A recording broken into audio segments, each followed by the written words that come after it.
there's a lot of inconsistencies that don't match up with what law enforcement told us the night of the shooting and the immediate aftermath after the shooting as well in the first joint FBI and LVMPD press conferences. And it also proves that I was right when I confronted Sheriff Lombardo at the press conference when I asked him, why they were lying about the timeline, because the new documents prove that on the night of the shooting, the FBI and LVMPD was aware that Stephen Paddock checked in on the 25th. But as you know, Sheriff Lombardo and Aaron Rouse, who's the special agent in charge of the FBI, they told people for about a week and a half after the shooting that Stephen Paddock checked in on the 28th, when they knew for a fact that night, as documented in the dispatch logs, that he was there on the 25th. But it appears that the FBI knew about Stephen Paddock prior to the Las Vegas shooting. And my source within the FBI told me that the Vegas shooting could have been prevented because the FBI had information available to them that would have prompted an investigation prior to Stephen Paddock carrying out the Mandalay Bay shooting. In one of the documents that were released, it was an account by one of the police officers and the detectives reporting on behalf of Department of Homeland Security. His name is Officer Andre Bates, and he works for LVMPD. On October 6th, he wrote that they became aware that Stephen Paddock's bank account had been shut down on the basis of suspicion of terrorism prior to the Las Vegas shooting. So one of his bank accounts, he had many of them, of course, one was actually shut down because he kept making large international transfers, and the bank suspected that he was using the money for terrorism.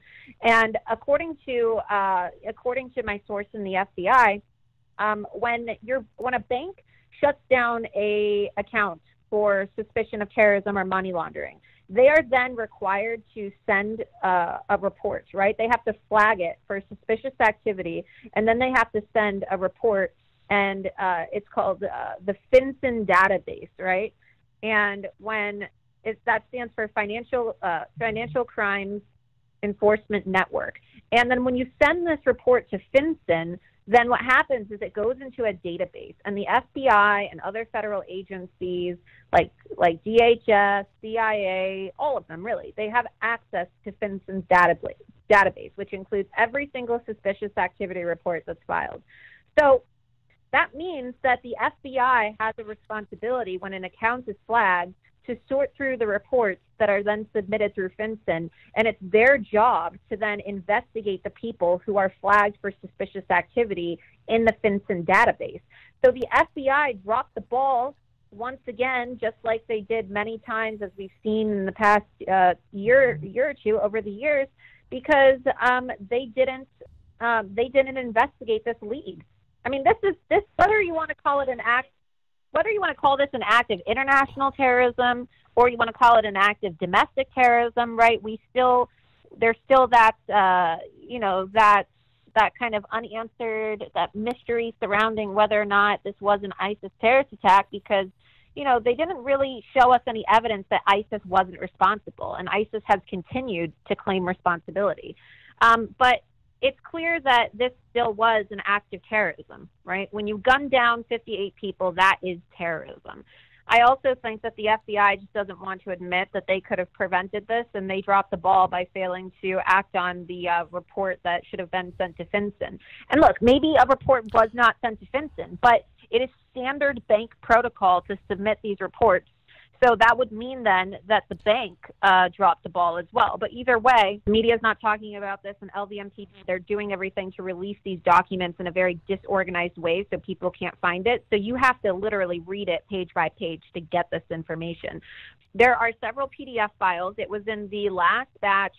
No, it was in batch 4. So the 4th batch of information, and it's on page 85 of the PDF. You can go to dangerous.com and you can actually type in, the name of the article is Exclusive Vegas Shooter's Bank Account Had Been Seized for Terror Financing, New Docs Reveal. I released the story on June 7th, and all of the documents are there so you can see them for yourself in case you want to just kind of look at it and observe it and make your own conclusion. Anybody who says that the Las Vegas shooting investigation isn't corrupt and is is a legitimate investigation, and anybody who tells you that Sheriff Lombardo and the FBI in Vegas are good people and that they've been honest about the Vegas shooting is out of their mind. Like, they're out of their mind. It doesn't matter if you're Republican, Democrat, whatever your political ideology may be. I haven't met one person who can look me straight in the eye and tell me that there isn't something wrong with this Vegas investigation.